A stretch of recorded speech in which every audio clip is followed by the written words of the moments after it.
Today, on the Fandom Outpost. I hope this is not on the outtake. We better erase this. Little flippy Grogu. What just happened? Jesus, Din, feed that kid. Skarsgård played a good prick. Kind of have a little bit of a beef, I guess. I don't know the broccoli guy's name, whatever. We're not going to talk about it. We're not going to talk about it? Welcome to the Fandom Outpost, your podcast for all things pop culture.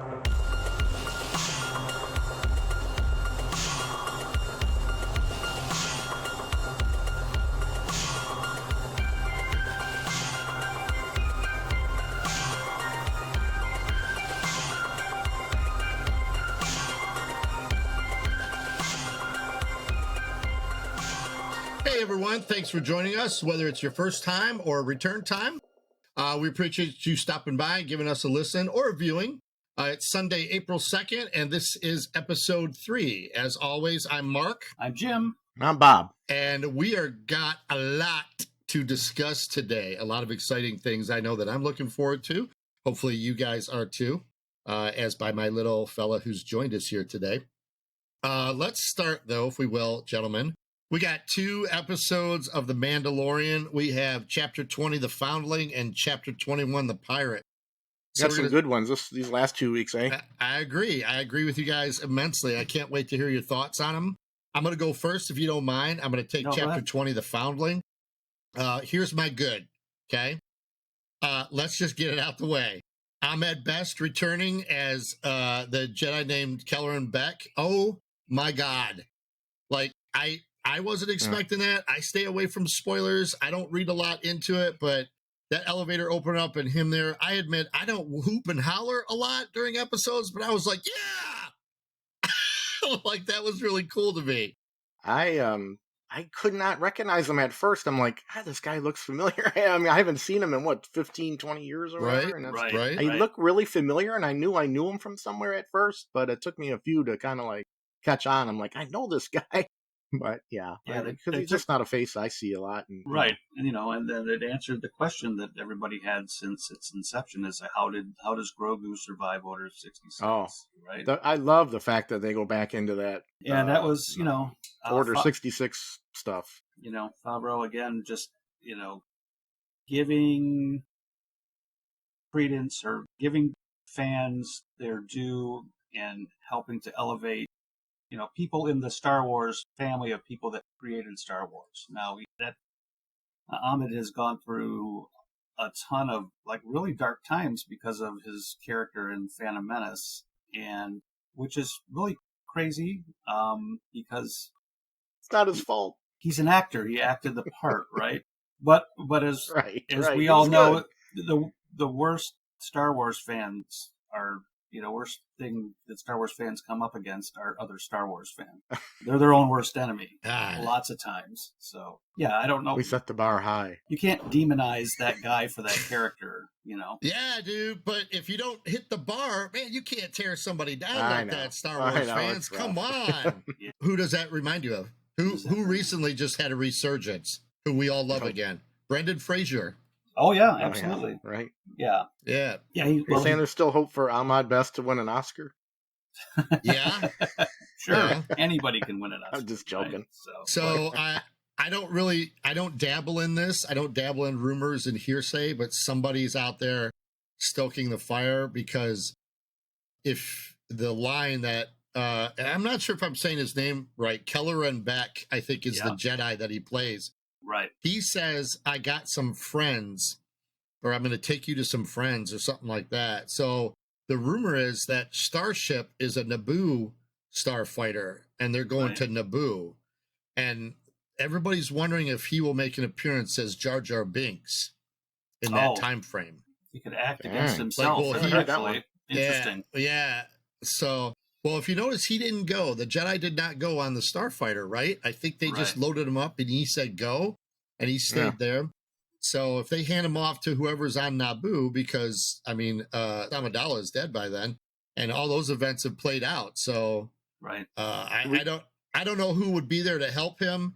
I hope it's not like a Jimmy Smits character who plays Bail Organa, Yeah, like we've already seen all that, like on that side of it, so we don't need to see any more of that. What are some of your other likes on that one? Keep your list going. To always see the Mandalorian tribe is great. The show is called The Mandalorian, so I'm torn because I don't get enough of them, and then sometimes we get too much of them. And I understand I get impatience because I want to see the world building, But to see the tribe is great. But I do want to put the narrative. I want to keep going with the narrative. So like, what did Grogu do? He did that little Nerf gun.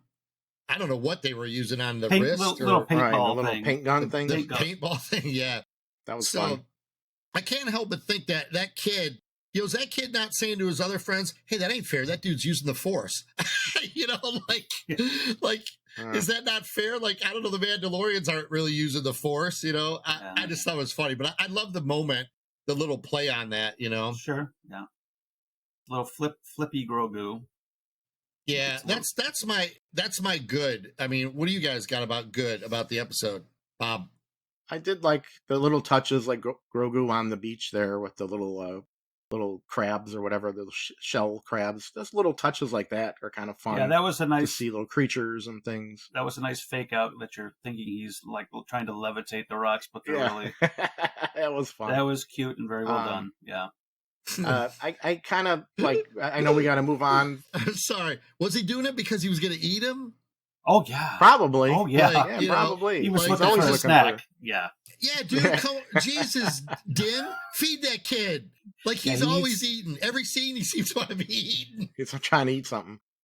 Sorry, that's just funny. No, I found it kind of funny that they ran out of gas going to look for the little boy, Mandalorian kid that the giant creature hawk thing or whatever it was took. Anybody disturbed that he said like they always get away? And it's like, well, how many times has this happened? Why don't you have somebody posted as a lookout when you guys run the beach? Have a little something.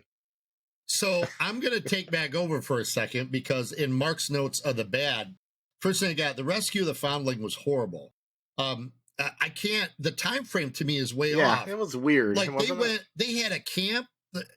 My wife tries to kind of defend all of it, but if you think about it, it took the kid, right?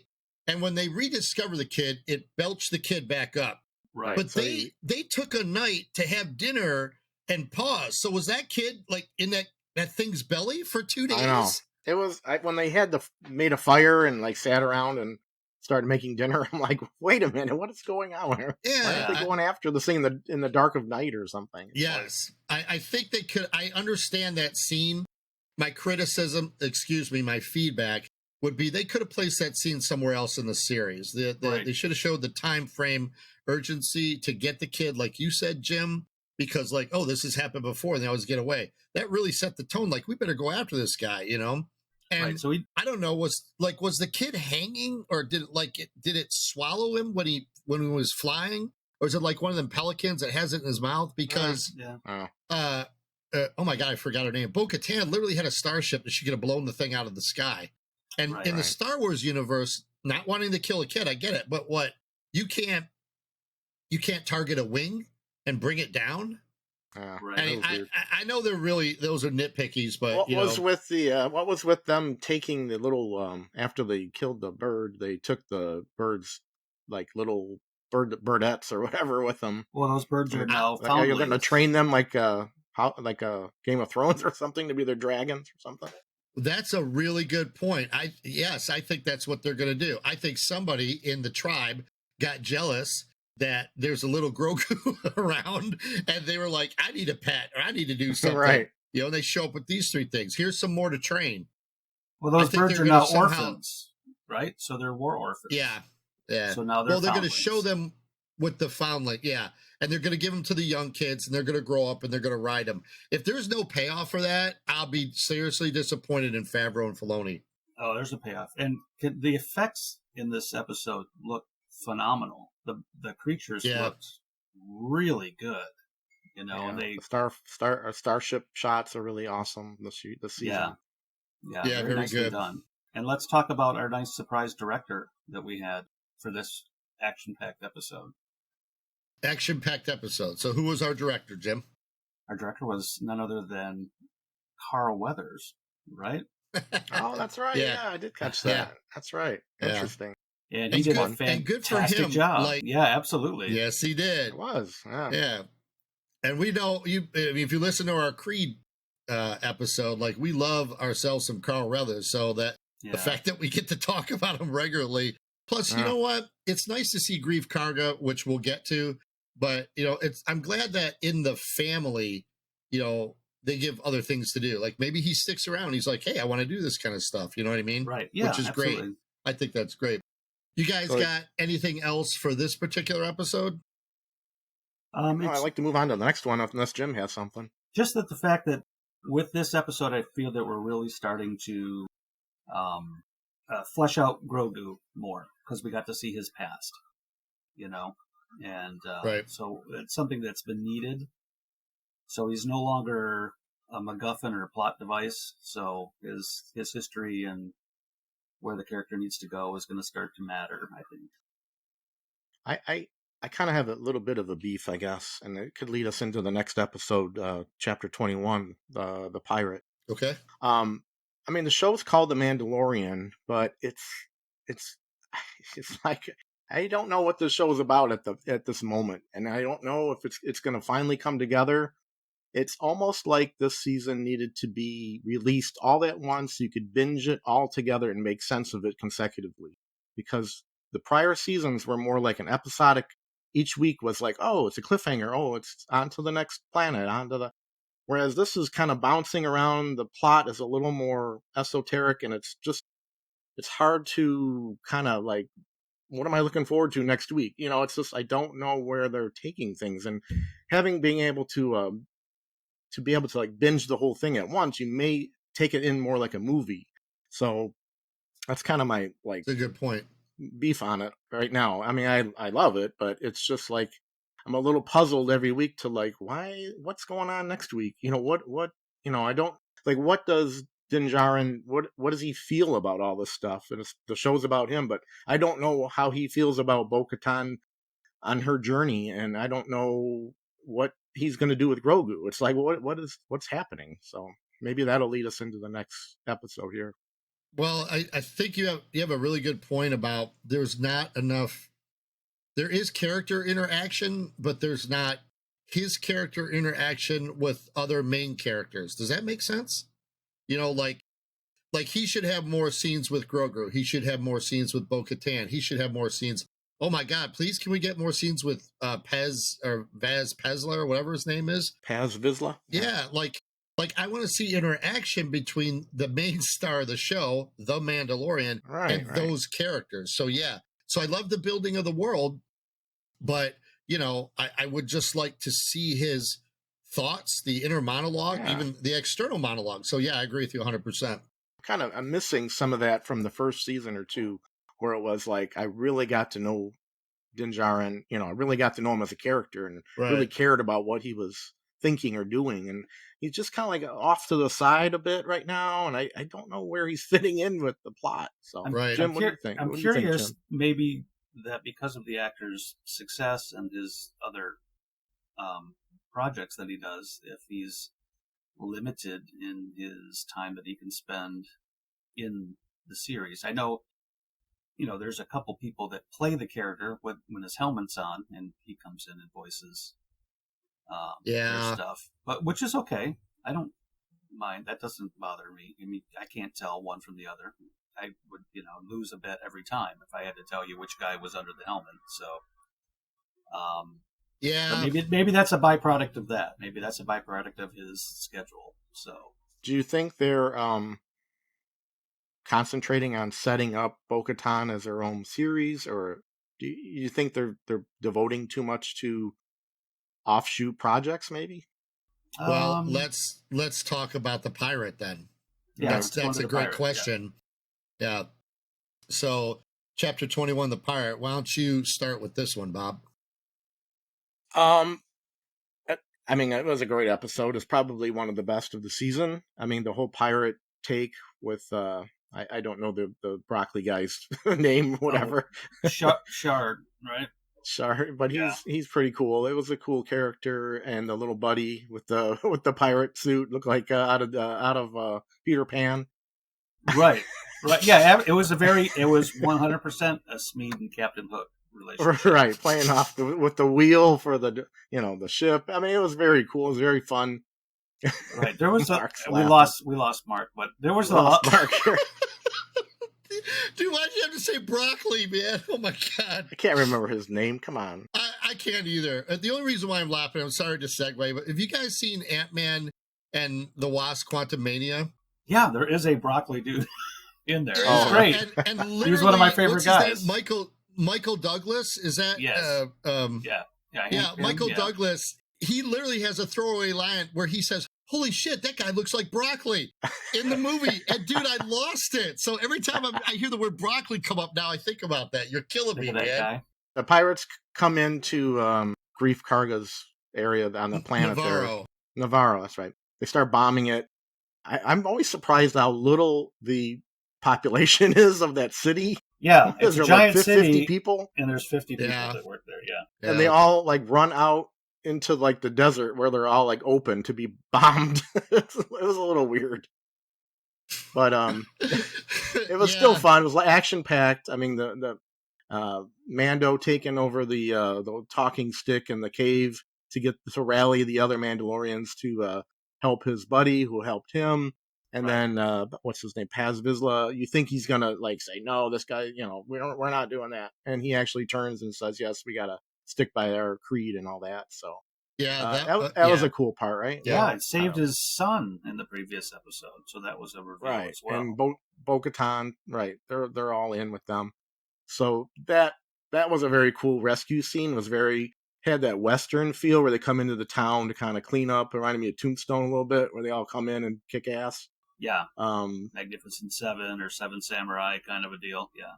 Right. Yeah, that's the vibe. It's the Seven Samurai, Magnificent Seven. Yeah, that was awesome. And that never gets old. I could watch that in any iteration every week. Forever. Yeah, yeah, absolutely. Absolutely. And just to speak on what Bob said about Paz Vizsla, I was really getting tired of that dude being a thorn in everyone's ass. I know. like either you got to go beat him up and say, shut up and sit down. Right. Or, you got to come on board, bro. So I was really, my head was in my hands. Exactly what Bob, you just said. I was going, oh my God. And then my wife, she's like, this dude better get his shit together. Like she literally said that. And all of a sudden he was like, yeah. And so it was cool. It was a cool surprise, I think, because you expect this guy to be a douchebag every single episode, Right. And I'm sure we love the deploying scene where they all fly out of the ship. That was awesome. Oh yeah, I love that. That's a $1 million shot. Yeah. The little salacious crumbs in the trees that get pissed off by the pirates shooting at them, and then they help the Mandalorians saying they're over there. Yeah, we were eating. That was a. We were eating those guys in the first episode, right? They were on a spit, right? So with the change of governance in there, no. How are those guys coming into town talking about? Is it safe? Oh shit, they got Bob. He's on a spit or something. Oh my God, I forgot all about that. Salacious on a spit. The little were the little worker guys, the little the two little worker guys. Yeah. Babu Frick's guys were like, oh my God. Yeah, it was all, it had a lot going for it. I really like the name, and I hate that we all call him the Babu Frick's guys. I know. Yeah, I know. Remember him. Yeah. So it's funny. But it was nice to see so much capacity for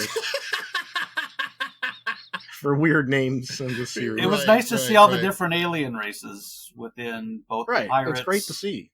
And the townspeople. So that felt very Star Wars. That's kind of what I'm looking for. Well, it was a good plan, and it felt, my personal opinion, it felt most Star Wars-y because of what George Lucas back in the day borrowed from. Jimbo, Magnificent Seven, all of that stuff. So bringing that into this series, of course it's going to feel like that. And you're going to be like, oh my God, that was one of the better episodes. And just to let you guys know, like my notes that I have, I just wrote all of it. I love the entire episode. Like I can't even pick it apart, I guess. Not that I'm trying to on purpose, but I try to have a yin and a yang of, some things like that when we have a discussion. But everything about that particular episode, I absolutely love. And then I got nervous, or Bob, if you will continue with the episode, please. Oh yeah, we had the armorer kind of call after they defeat the pirate ship. They blow it up. It explodes over the lava pit or whatever volcano off to the side of the city. Blows up, and they're done. And then there's a whole discussion of do the Mandalorians want to stay on that planet since they helped save it? And the armorer takes Bo-Katan to the side and has a discussion with her, and asks her to take off her helmet, which is a big deal in Mandalorian in the Mandalorian proper religion. She allows her to take her helmet off. So there's again, we're getting into like this other character, which is cool, but it's like, are we going off into a Bo-Katan direction where she's now being deemed the messiah of the Mandalorian race or whatever, and she's going to be sent out to bring different factions together in the to reunite the Mandalorians who had fought all these civil wars and everything. So that's the final scene. She comes out, and they all seem to like, oh my god, it's she got her helmet off, and she's allowed to do that, so she must be special. And again, Grogu and Mando is just like over by the ship putting parts together. It's like, I don't know what he's doing. It's like, what does he think about this? There's no discussion between them. Maybe it'll come up later, but Jim, you said this in the beginning. You said about when we first got reintroduced to Bo-Katan, how her people just left her, like her posse or whatever. After that Darksaber incident, right? Yeah, left her to brood. So I don't think that she's probably going back to them, but I think she's going to find others. And you're absolutely right. This is a good episode to, and I use these words loosely, to write her out. So we don't have to, we don't have to have too many main characters now. Like we could see a couple we got episodes. 3 left, right? Yeah. We got 3 left. What are we on? What was that? That's technically would be 5, 6, 7, 8. Yeah, something like that. Yeah, I mean, we're getting to the end here. Right. But I'm not sure it's a good way to get her out of the rest of the series so that the spotlight can be on what they need to be. We gave her something to do. We gave her a mission, and now she can. But you're right. The final scene is the was it the Alliance ship X-wing, which is pretty cool. It puts the little lights on to the shuttle, the Imperial shuttle, and we see that it's been exposed, blown apart, exposed, and dead bodies on board. And no Moff Gideon, and then he notices like some kind of remnant of Beskar on the surface of the ship. I think that's some kind of plant or something. Yeah, There's something. Yeah, I hated that. The Mandalorians are not. Are they the only that, people so, that can touch Beskar? I mean, it seems like everybody would want their stuff made out of Beskar if it's such a gas right. metal, right? Well, way back in the beginning, we were told it was very limited. Gotcha. Like it's not. Yeah. You can't just grab it anyways. And then there's people trying to pick apart the episode that I read online that, was this the shuttle that Cara Dune was part of? Was she one of the people watching him? I don't care about all that. I don't have a problem with Moff Gideon. I just think that we did really well with Moff Gideon. He doesn't need to be the reoccurring bad guy, So the next time we see him, kick him upstairs so that we can see who he answers to. Right. I mean, we all want to see General Thrawn. I mean, that seems to be like, that would be the shocker. Like, oh my God, at the finale would be awesome if it was something like that. But right. I mean, if it's Moff Gideon, then it's Moff Gideon. But I don't know how we all feel about that. That again is that bigger story that we're talking about, where it's like planting the seeds of the First Order with Elia Kane and the whole thing with that she's kind of the mole or the. I think she's a plant. I think she's still a bad guy. I think she's working for somebody. Yeah. So we. You think it's she's a plant? Yeah. Yeah, that's what I think. I think it's going to come out that she's still a bad guy. That's why she's subverting all this stuff. My wife also said that she loves how we're seeing how the at this time it's the rebellion still, right? Or the New Republic. Oh, yeah. She loves that they're showing us how the New Republic will fall again because bureaucracy, they can't get their shit together. They don't, right? They're fat and happy, right? Yeah. Right. Well, let's talk about Zeb, who. Oh, God, yeah, I forgot. That was a great cameo. I mean, I'm not big into all the rebels and all that, but Right. he was an awesome looking character. I kind of like the little Quonset huts and looking like Black Sheep Squadron, and these having these little outposts of these rebel fighters. Yeah. You know, Yeah, I'm glad you brought that up. I totally forgot about him. Their little bar with all their Imperial trophies. If you look real in the background behind the bar, you can see all kinds of helmets and things. Well, is the New Republic Rangers, is that a show that's still coming? I thought it was not on the books anymore. I thought I heard that, but I'm not 100%. So, well, I mean, they've introduced 3 out of the 5 casts of Rebels, and then everybody knows by this point that character Ezra Bridger is going to make a live action appearance. We just don't know when. They think it's going to be in the Ahsoka Tano show, which these guys, I mean, once these shows get out, everybody should just bounce around all the shows. That's what I think. That's an issue, I think. To watch The Mandalorian, do you need to watch 120 episodes of Rebels to understand what's going on? That's the season 1 and 2 of Mandalorian. It was more of a, like, I can have my wife watch it. She's not a big Star Wars fan, but she enjoys it. She doesn't need to know where this character came from, what their past motivations were. It was just a fun show. Now it's like, I need to know things from the comics, things from the EU books, things from animated shows. It's like, I mean, I can't keep up with all that, but it's look who it's fun to have that as a depth to a story, but I just can't commit to all that. But who's your showrunner? Who's your number one showrunner? John Favreau, right? Right. Like Dave Filoni is your Star Wars guy, but John Favreau, I think, is your showrunner. So if anything, he came from the house of Marvel to build all those Marvel movies and stuff like that. So why wouldn't he apply that to the greater Star Wars universe? I'll do even one better. Here's one that bugs me. What if you had no interest in the Book of Boba Fett? What if you had no interest in that? Think about the season finale of Mandalorian season 2, losing everybody's mind over the Luke Skywalker thing. Oh, yeah, they blew that one, I think. Yeah, and then you come into season 3 of The Mandalorian, and Grogu's with The Mandalorian. You would be like, what happened? Was it a desperate attempt to kind of save Book of Boba Fett at the end there? Like, oh my God, we gotta throw Mando in there to boost up the ratings or something. Yeah, but I think it was a weird offshoot, and it had very little to do with Boba Fett, and it spoiled the whole huge cliffhanger with Luke Skywalker. That was like the biggest thing of Star Wars in years, to have Luke come and make an appearance, and it was huge, and it just kind of diminished all that. So yeah. I did like, that the Rebel pilot, and he's been saying since the beginning of Mandalorian that there's something's not right out here.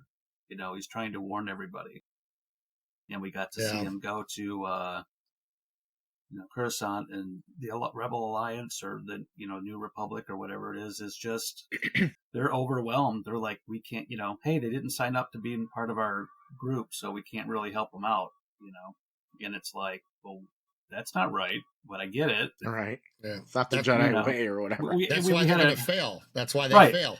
They're overtasked. They're not prepared for the thing that they wanted, which was the New Republic. Right. So, isn't that parallel to the Roman Empire? They just spread out too far, and and it's try to hold on to too much. There was a very nice Tim Meadows cameo in there, and he's always fun to see.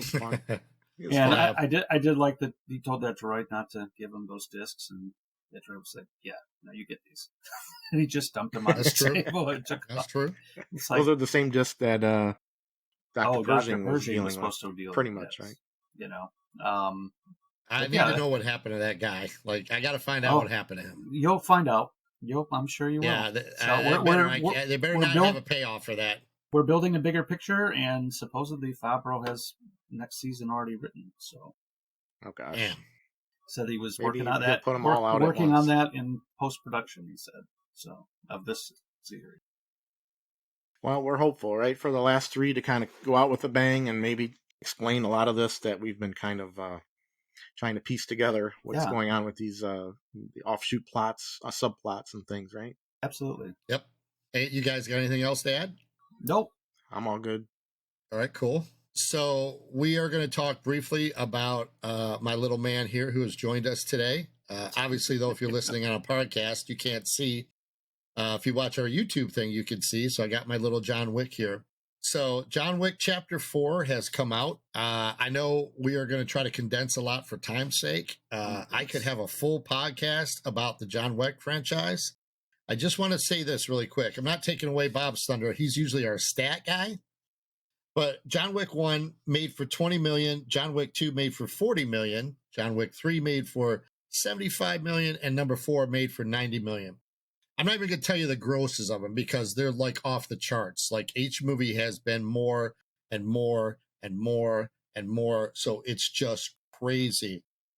I've loved the franchise since it first came out, which is bizarre to me because I am not a fan of Keanu Reeves. I can't explain it. I don't watch any other Keanu Reeves movie, even the good ones that people like Speed and Point Break and those kind, Bill and Ted. I'm just not a fan. But for some reason, he captured me with this.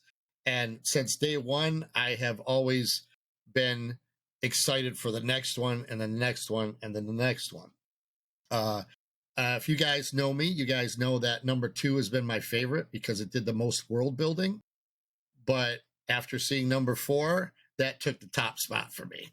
So, and just to let everybody know, by the way, on this podcast and YouTube show that we do, spoilers are prevalent. We don't censor ourselves here. So if you don't want to know things that happen, with the exception of one of our co-hosts that we might be, more or less courtesy to, but we usually just talk the way we talk. But this ended appropriately to me. It was a great ending for the entire series, which has been going since what, 2014 or something like that? It's been a while, yeah. Yeah. But Bob, you did not see Chapter 4, is that correct? Right, I'm the only one. You guys saw 4 Okay. on the opening weekend. I have not seen it. But you guys did your homework and you watched 1 through 3. We did. And we can't get into it. I saved it for as late as we could, so I don't have time to talk about it. I did my homework as well. Oh, good. So I was wondering. I did my homework. In fact, I did more homework than I thought I would do. Oh. So if anybody listened to our previous podcast, I was supposed to watch the next 2 episodes of Andor. I have powered through up to about number 9. Dang, that's so good. Yeah, so Nice. I actually watched quite a bit. I will just say this: it's very interesting, and I think I'm probably going to finish it out just to see where it goes. So Did you get up to the prison?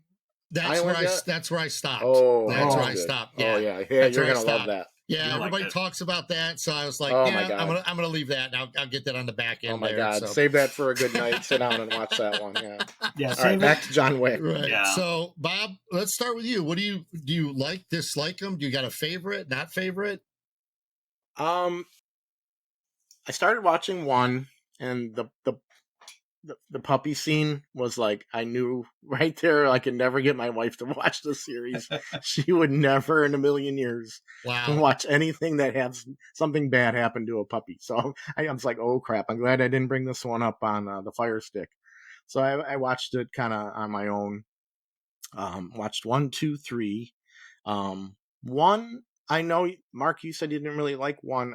I kind of liked that one as far as a story. He had the single mission, and I kind of like that. And also it showed a little bit more of his empathy, a little bit more. Like he let that one guy, the bodyguard guy, go, hey, why don't you take the night off? I enjoyed that. Yep. I also enjoyed the fact that his injuries hampered him and were used against him on the cut on the side, the knife injury on the side. I mean, these are all, after the 1 has that plot where he's trying to take revenge. It's a revenge movie, right? So he takes revenge on the people that killed his dog and stole his car and beat his ass. So yeah, he takes revenge. There's a lot of, like, you have to suspend your disbelief. It's an action movie. I was trying to be down with that. It's like I haven't watched a movie like that in a while. I know there's like the Transporter series, there's the Taken series that offer a lot of like stylized violence, like that. And I had to say I was very surprised by the amount of violence that are in these, and kind of like the yeah, there's a lot, glorifying. I mean, I couldn't quite I couldn't quite understand the appeal. I guess the massive appeal of it. I understand it's high octane action, and that's cool. I'm down with that. It just seems like it's so over the top a bit. I was just like amazed how over the top. And as you get into the other movies, I just like, okay, come on, these guys are like 5 feet away with a gun, and they have to run up to him, and then he like hits them. It's like to shoot him from 5 feet away. There's like a lot of stuff where I'm like, come on. Yeah. I know it's all set up to be this awesome choreographed, and the cars are very cool. It's like sensory overload. You really have to be down with that. And I enjoyed it to a certain degree, but after a certain point, I'm like, oh my God, this is like so much. So what do you think, Jim? I'm curious to see what Jim thinks too. I had watched the first one, and right after we spoke, I watched 2 and 3, like last time after we spoke, and it turns out that I had actually seen part 2 as well. But Bob, you had really early on described it as like a first-person shooter movie, like you're watching a video game, and that's really an apt description. Now, in those, I really do love all the world building, all the things, the Continental, and just like you said, all the places he goes, he knows somebody in the business and all that. So that I found that super interesting, all the way through 2 and 3 and up to 4. I still think I like the second one the best, even though like 4 was really, it was a lot of fun. I know we'll get into talking about the actor that passed, and it was very eerily like he passed in the film, which was kind of strange, but it was also kind of a nice cathartic way to say goodbye to him in a strange way. Yeah, in a weird way. And it was like, did they know this guy was like sick or something? It was that's so bizarre, and it's really strange. I always love Ian McShane in anything he does. He's always a very interesting actor. And it was good to see him here. Skarsgård played a good prick. And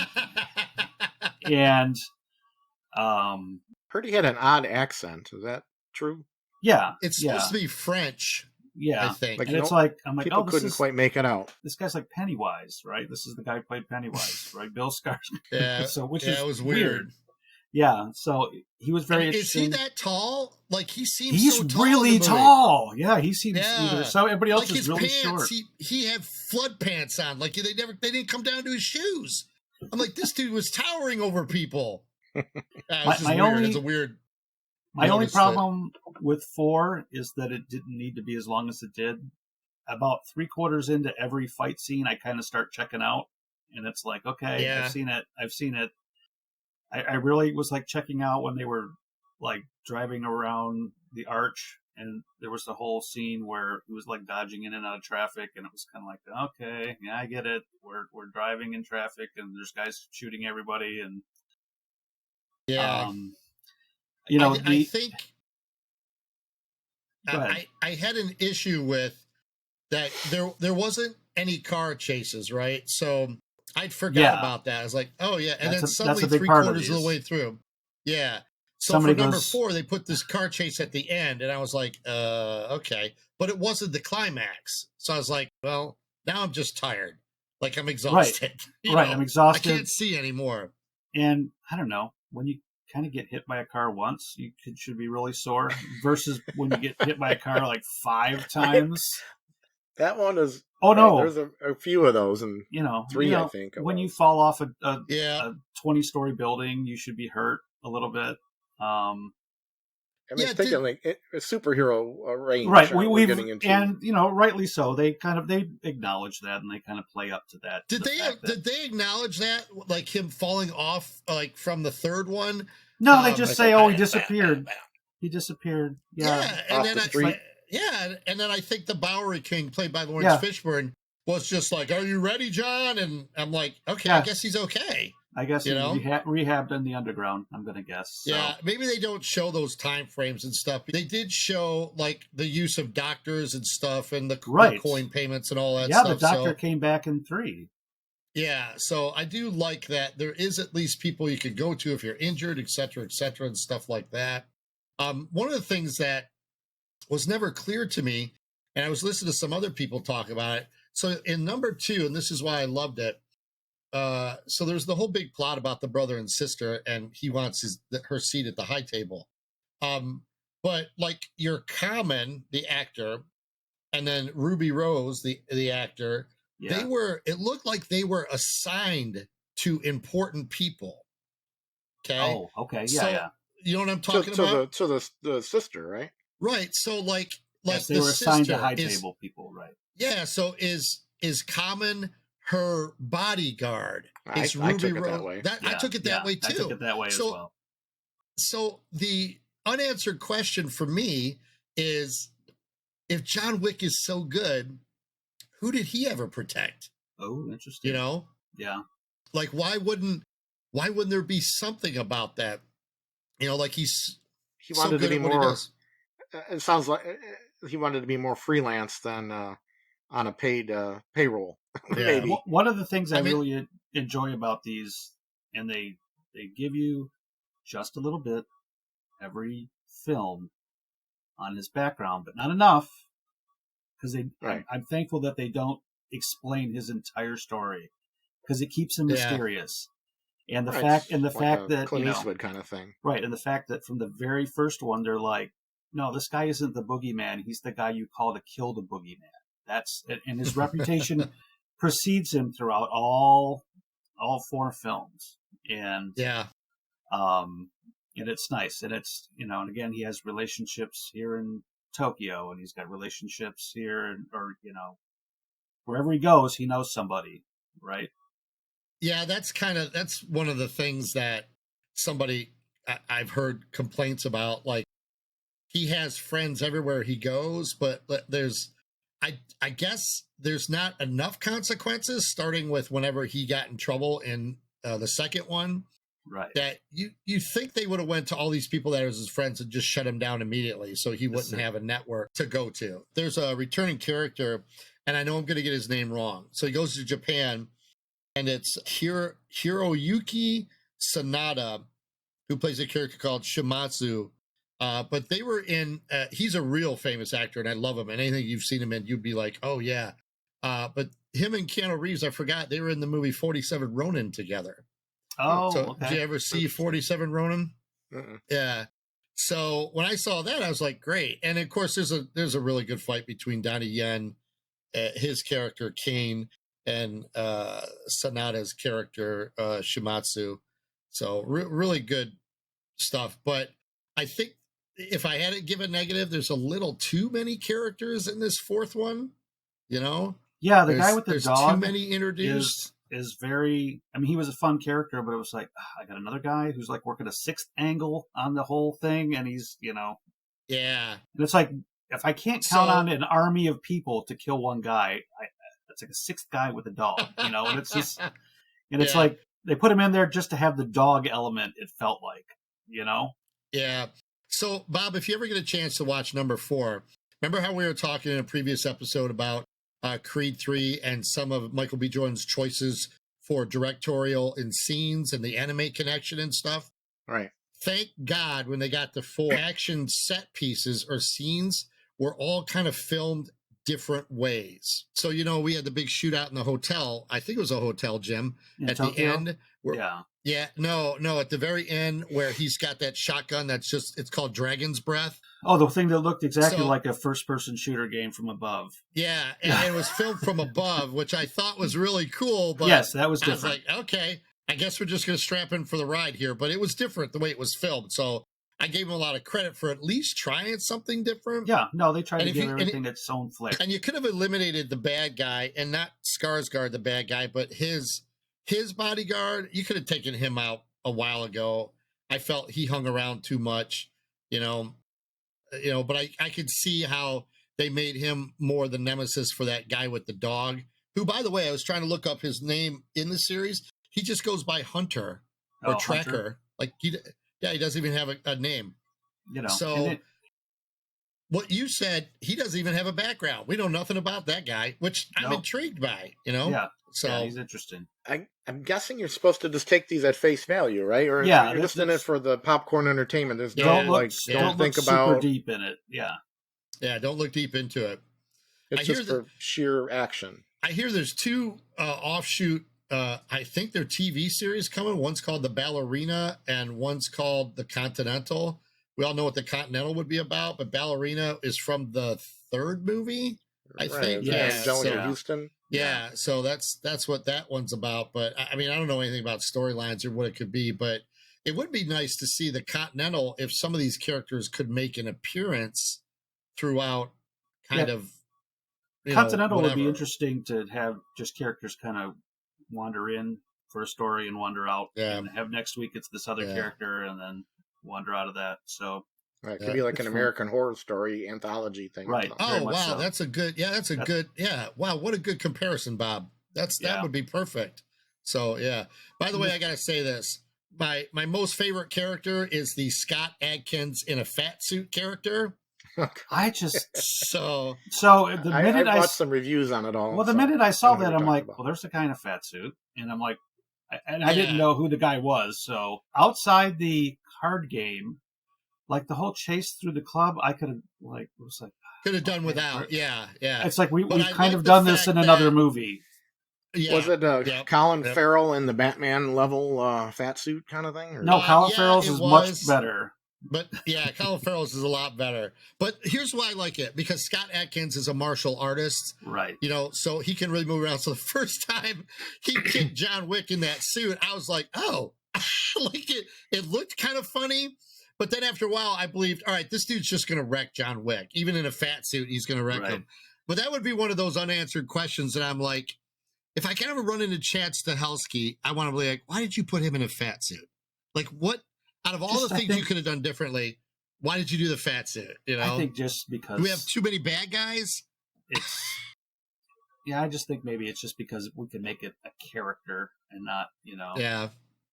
He's like a kingpin kind of character, kind of a... Yeah, it worked for me, though. I liked it. It was interesting. Doing a little research over this last few weeks on this whole series, I heard a movie mentioned called The Raid. Have you ever heard of that one? Yeah, I've seen it. It's kind of compared to that a little bit. I mean, they were making some comparisons. It sounded like it's an Indonesian action thriller. I kind of was curious to check that out sometime. So the Raid franchise, because I think there's 3 of them. I know there's at least 2. But that's the same way where you're like, by the time you get to the 3rd fight, you're like, oh my God, I'm so tired. Like, just sit there and watch it, you get tired.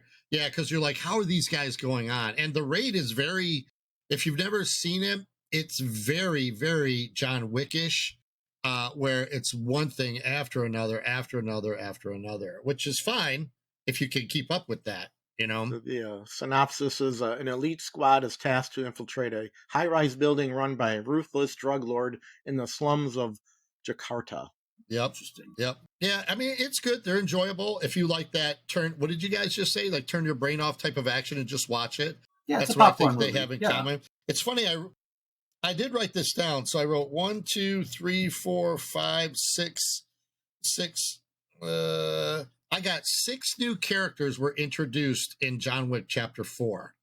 Now, I think that's a lot for a franchise which kind of wants to come to an end, but I was like, wow, 6 characters, that might be a lot, but it is what it is. I think we could have trimmed some of it. It goes down as my favorite. Clancy Brown, he was always fun to see. I'm wondering how they sync those, those sundial clocks. How do they sync that? Like, does he call the guy and say, all right, turn it over now? When your time is... They all have to clap. Yeah, they all have to clap. Oh, my God. Okay, on that note, we're going to finish up John Wick. Wait. I just also want to shout out the very obvious and much appreciated call out to the Warriors movie with the Yeah, the lady yeah. DJ. I thought that was great. Yeah. And I mean, like it's actually shot from. It seems like it's shot from the same angle and same angle and everything. Yeah, these guys couldn't wait to get to that scene. Yeah, you've seen the Warriors, right, Bob? That was great. Yeah. So at the end, when he's got to get to a certain destination by a certain time, that DJ comes on and be like, "Okay, these people struck out, and this one goes out to you, the big bow." Like it's you could to tell. the next group. Yeah, it was really, yeah, it was great. So good though. That was really good. That's funny. Yeah. I also didn't understand real quick. My wife had to point it out because I thought the Skarsgård character, I thought he was the top, but he's not. Clancy Brown represents the top. Yes, he was. Clancy Brown represents the high table. He was the next. The only thing that we ever got that was like the top guy would be the elders from like part 3. Where he went to the desert. Yes, yeah, like that. I'm assuming that guy is at the top of the high table. But I don't know. Also, shout out to very reminiscent of John Woo movies. I mean, if you guys know who John Woo is, or for any of our listeners or viewers, John Woo was a Hong Kong action director that decided back in the day that it doesn't matter how many bullets anybody has. We're just going to fire 150 rounds and not worry about reloading and stuff. So you kind of get that feel with it, is what I feel. Any last thoughts, gentlemen? I'm good. We got to ask how many collector's crates we want to give the series there. Oh my! Well, the series. Well, what's the top? Well, how many? Are we at a 10 or a 5? Five crates. 5 crates. The series itself gets 5 crates from me. The series. Each film could be broken up into different crates, but overall, the series, if it had not ended the way it ended, I would give it less. Because if you think about it, and again, spoilers, if you think about it, the characters throughout the franchise have been telling John there's only one way this ends. Right. So just think about that as an overall story. Right. I don't know what you expect going into it, but each one that I went into, I was like, okay, I don't know how that dude's 3 feet away and he just shot 6 bullets at his face. How did somebody not get hit? Because he held up his jacket. So yeah, I see that, and I'm like, I'm a little disappointed in that. That's not the greatest filmmaking to me. But with all those characters saying that there's only one way that this ends for you, Mr. Wick, I don't know who that was supposed to be. But the point is that I think the series gets 5 crates for me because it ends the way it should end. That's my take. Jim, crates? Series, 5 crates. Last movie, 4 crates. I'm going to be in somewhere in the 3 range, I guess. I'm just not the biggest fan, but I do appreciate all the production value, the choreography, cinematography is excellent, and I do love all the all the story, the mythology behind it. It's interesting. It's just a little too much violence for me, I guess. Sure. Okay. That's all right. I like my Mission Impossibles, stuff like that. That's fair. That's fair. And what is the crates thing again, Bob? Why don't you tell everybody at home what the crate thing is? Well, we were coming up with a rating system for our movie kind of takes, and we decided on crates from our logo. The old movies, music, what else was there? Toys. Oh, toys, everything. Props, everything. All the crates. So we're picking crates for our, instead of a star, you get a crate. Yeah, there you go. I love it. It's a collector's crate. Yeah. Crate of collectors. We're going to move on, though, to a section we call Collector's Corner, because with the 3 of us, our entire lives, we've been collecting things here and there. And obviously, you can see Mr. Wick standing in front of me. Diamond Select Toys. It was a Christmas present from my wife, which I love. And strikingly, that's got to be one of those facial scan figures because it looks eerily like Keanu Reeves. So They make good stuff, right? Diamond Select. Yeah, they make some pretty good stuff. One of the things I'm going to talk about really quick is that there's a lot of stuff for collectors coming out that has a sense of nostalgia. So I'm not talking about your Marvel figures and things like that. There's a lot of stuff out there.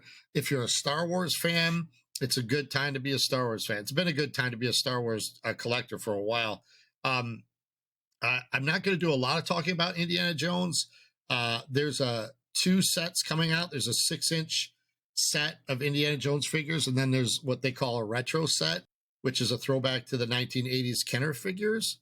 Awesome. I have it to capitalize on the new film, right? Coming out. Yeah. I don't think they're going to be around once the film goes away. I don't think we're going to get a lot like we do with the Star Wars brand. Or Jurassic Park. Or yeah, you can go into the store right now and still find Jurassic Park toys, Right, which right. look great, man. Get those ones with that giant Tyrannosaurus. They look phenomenal. But, you know, the number one thing out, it always seems to be Lego. And I don't collect Legos. I never have. My Lego, daughter was really into Legos. So it was fun to play with that for a while. We had a few Star Wars things that were Land Speeder and oh, a couple okay. other little things. They were very fun, but I haven't continued with that. They're super high price. My family loves Lord of the Rings, and they're finally releasing a Lord of the Rings playset. I forget what it is, but it's going to be one of those $500 sets, you know. And I'm like, oh my god! I mean, that's a lot of money for collecting. You got to be in a different. A lot of space to put it too. You got to be in a different category, you know. Right. One of the things I want to ask you guys, though, if we keep it going, so like, what do you guys still collect? What makes the cut? You know what I mean? It's usually something that is either reminiscent of something I used to collect, and I have to be really picky. And I'm sure this is a broader discussion about how to collect, because it is, you know, depending on how much space you have to display it or save it, and or it's just a piece that looks really interesting, like really well modeled or crafted. I know the NECA figures I really like those. I have a few of those on hand, and they're awesome. I got to find room to display. I just don't have many shelves to put them on. But they're That's very, another conversation. the whole collecting thing. But they're the right now the Universal Monsters is kind of a they've been bringing out new ones of those that are very, very tempting, and we joke about it, like you get one and it's a slippery slope to getting another one, and I'm trying to hold off and just pick, again, it's being picky and being select on which things kind of strike you the most, either the quality of it or something that reminds you of something you once had or really enjoy. Jim? I am not as fervent as a figure collector as you guys are as of late, because as I look around the basement and see of just piles of stuff from over the years that my daughter has zero interest in, and it's not going to go anywhere. So that's another discussion we'll move on later ones. But the heartbreak! Oh my god, the heartbreak! The last things I collected figure-wise were the NECA Alien set from the 79 movie, because they were really well done. I would have collected them when they started, except that on the back of it didn't tell me that there were going to be 6 other figures coming. So now I think the last one I'm tracking down is Ripley from that, and of course she's really expensive, so that'll wait. Wasn't that a weird time period that came out, right? It was like during COVID, and it was just an odd time to collect. You couldn't really get out much, and your shopping was kind of limited to getting out. But yeah, next. So you guys are. I'm nostalgia. I'm mostly a nostalgia. It's either things that remind me of things that I enjoyed from my childhood, or right.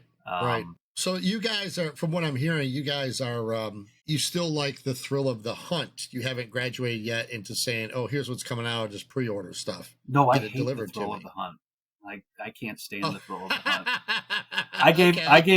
I gave up on the thrill of the hunt with the Power of the Force figures when they started 95 or whatever. 6. When they started doing, this Boba Fett has a black dot on his hand, and this one doesn't, and this one's worth more, and it's god! I was like, I'm out. I'm done. As a matter of fact, the Power of the Force figures I had at that time, I ended up donating them into one of those Toys for Tots things when my wife was working at Starbucks, and some rat bastard stole them out of the Toys from Tots. Oh man! Oh wow! Wrong. So yeah. But yeah, no, I quit actively. I hate chasing them down. I think it's ridiculous that I have to kill myself to give a company money for an exclusive or I do appreciate that companies make exclusive things and that only come out at conventions and whatnot, but it shouldn't be that hard for them to take my money. So collecting also takes many forms, and you say the thrill of the hunt. I mean, it crosses over into physical media or music, physical music, movies. So I mean, I still buy albums here and there, vinyl records. I enjoy that. I have a setup downstairs and enjoy some vinyl records. But again, it's got to be some artist that I'm into or something from the past. I just don't buy everything So anymore.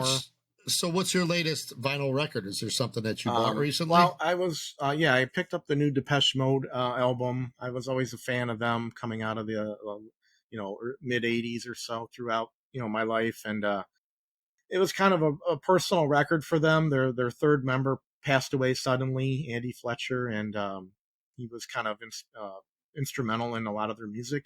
So it's called Memento Mori. So it's a very I mean, they're kind of a dark grim band, electronic synth to begin with, and I kind of get into that.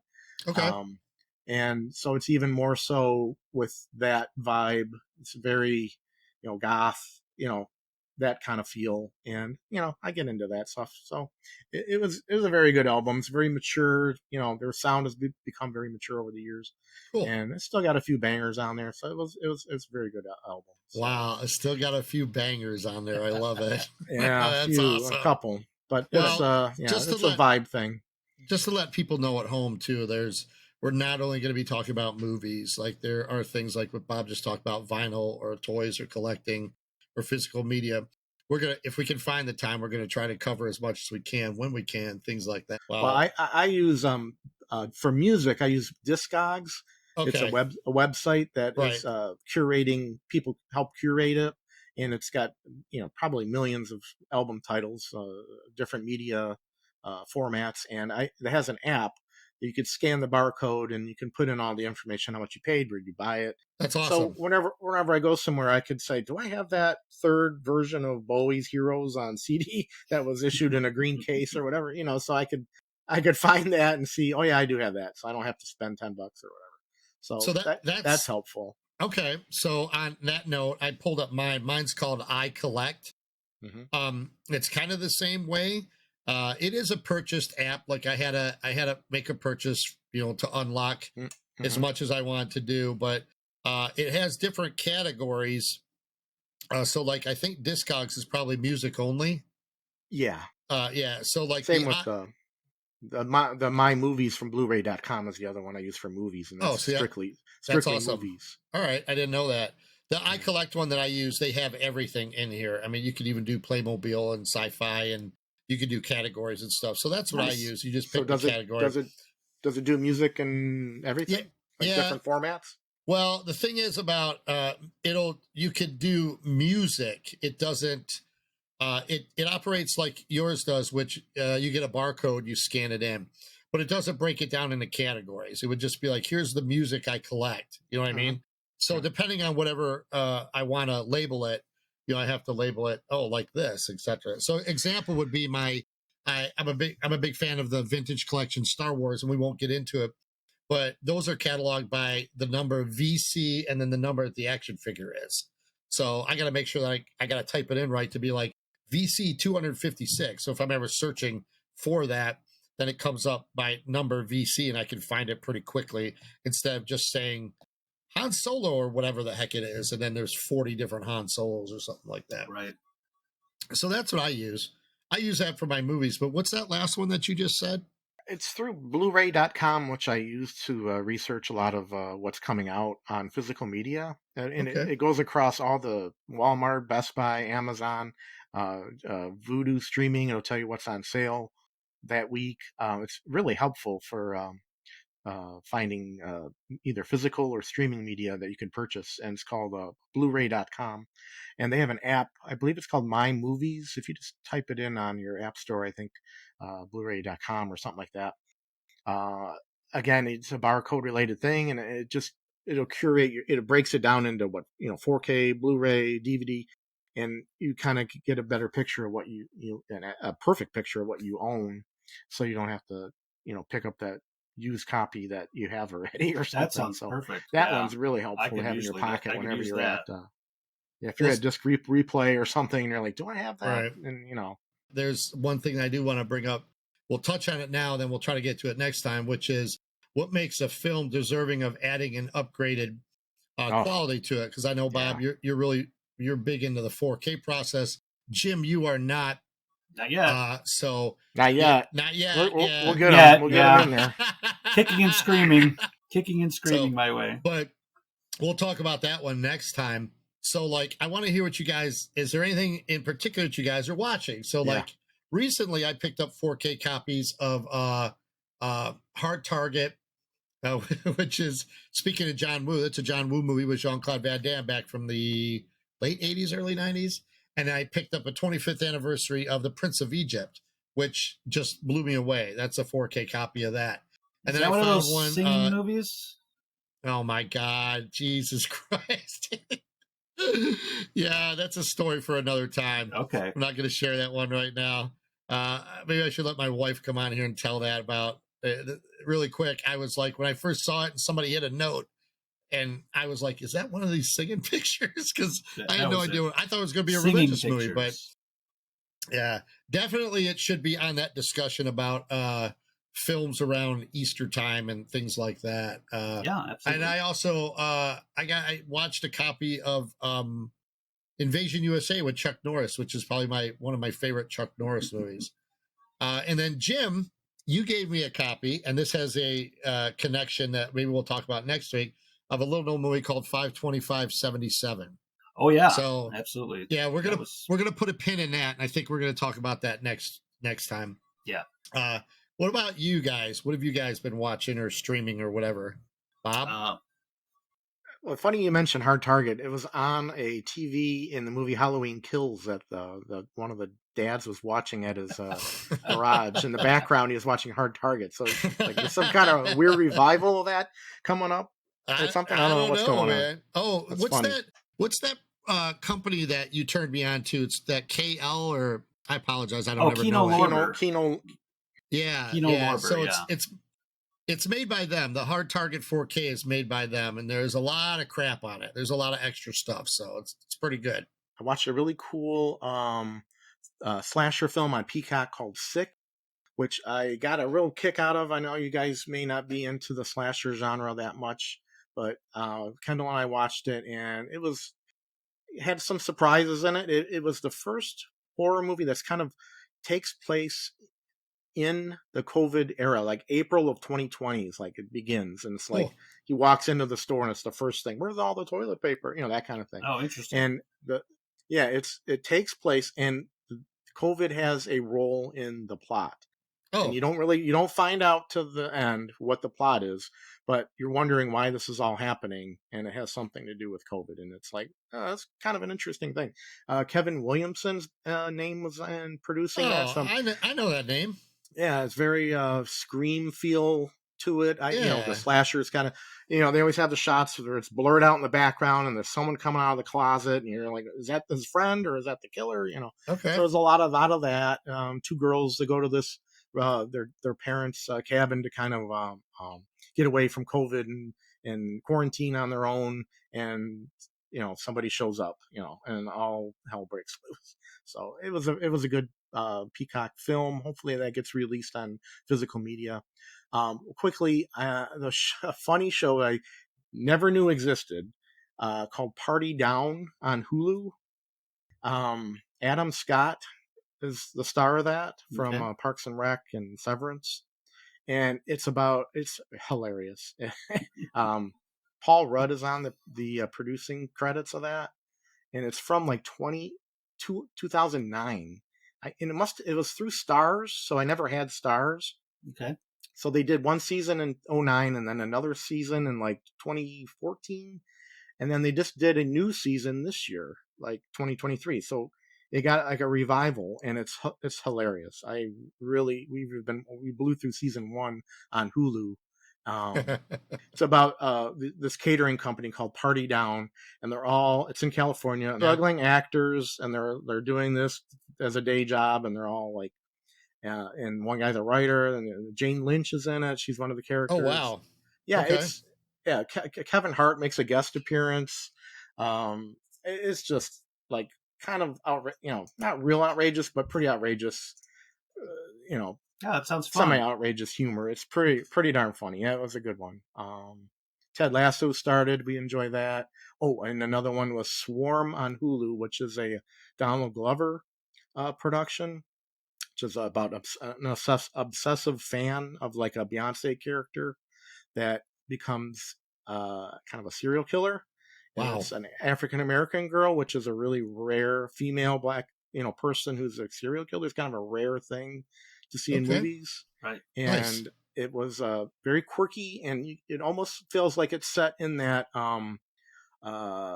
Jordan Peele universe of Nope or Get Out. It has that kind of vibe where it's that weird kind of weird universe. So Right. it had a very interesting storyline to that. It's a little violent, very violent, and some explicit things happen, but it's very well done. So those are the kind of the highlights of what I've seen. And then I know Jim saw a movie that we all talked about also, so I'll pass it over to him. I picked up I did dip my toe into 4K, and I picked up 2 4K releases. The first one is Alligator, which I'd never seen. There are about 4 very good Jaws inspired ripoffs that came in the wake of Jaws. Piranha would be one. Alligator is certainly another one. Yep. The movie Great White, also known as The Last Shark, is a 100% Jaws ripoff that Mark and I saw at the theater. We felt got the like privilege to actually see it in the theater. That felt like a fever dream because no one ever heard of it because Universal killed it after the first week. It.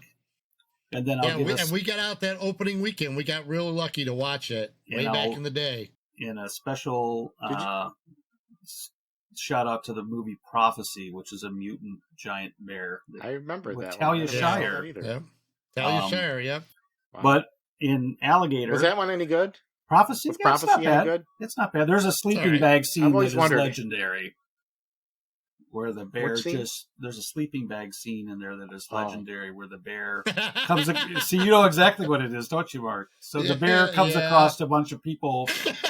Oh, just Google Prophecy sleeping bag scene and you'll laugh. I always remember the poster, right? Had the egg with that creature. Yeah. It's a mutant. Kind of bundled up in the egg or whatever. It's one of these pollution, nature goes wrong kind of films. So, back to Alligator. It's a very nice. Alligator was something else. It's Robert Forster, who was always great to watch, and I think it's a John Sayles. I enjoy him.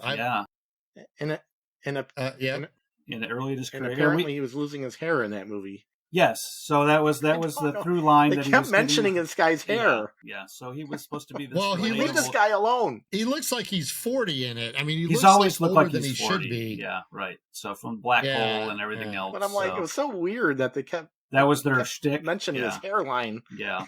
So give this guy a break. Corrupt officials don't shut anything down. This, that, and the other. But it's fun, and through our discussions, we found out that it has a terrifying consequence for Mark. In a particular scene. It's one of those. We're not going to talk about it. We're not going to talk about it? That. Okay, we'll what category is this in, though, right? Yes. I don't know what category it would be in. It would be disturbing scenes in movies that bother us, I guess. We'll do that for another one. Yeah, the second movie I picked up was the 4K release of Dragon Slayer from the 80s as well. And it has a dragon. All the dragon stuff in it is fantastic. It's always been fantastic. And it's a dragon that informs, I think, every cinematic dragon that's come after it. Right. And in my initial remembering of it was that it was very slow, it was dark, and it was grainy. And I had never seen it at the theater. I always caught it on cable when I caught it. And the 4K is just really, it's like I've seen the movie for the first time. It's beautifully shot. It's, I don't know why it had a terrible release all these years, but it is kind of dark and middle-agey. And the main character is someone who's a comedic actor these days, so it's kind of hard to see him as the hero in it, but he was very young when he did it. It's Peter MacNicol, and you may know him from Addams Family Values, and Vigosh in like Ghostbusters 2, and Oh my Ally God. McBeal. This guy was in, and all these things. But no, really Did you well. enjoy it? Oh yeah, it's a lot of fun. It's definitely a nostalgia buy. It's a very big '80s timestamp. It got clobbered when it came out because it was up against like Superman 2 and Ouch. Raiders, I think, came out at the same time. So Ouch. it had like Wow. zero chance. I think it died a quick Yeah. death. But yeah, absolutely, it was a good time. So I highly recommend it if you're into dragons. So All right, let's get physical. The big releases coming out next week are Maltese Falcon, Cool Hand Luke, and Midnight Run on 4K. Nice. I might pick up that Maltese Falcon. I love Humphrey Bogart, and especially the detective stories. yeah, it's great. It's a good movie. Big Sleep, stuff like that. I just love that. And these old films that really show what 4K can do with the HDR and Right. the black levels and all that, and getting all the technical specs. It's just cool to see it nice and clean on a nice copy. I'm a fan of Midnight Run. It's always been one of the ones that I've liked. Yeah. Is that a cult classic? Would you call that? Yeah, I would now. At the time, it's almost like nobody knew what it wanted to be. And now I would say it is definitely. It's very, very transitional. Robert De Niro, not sure where he's going to go if he's not paired with Martin Scorsese.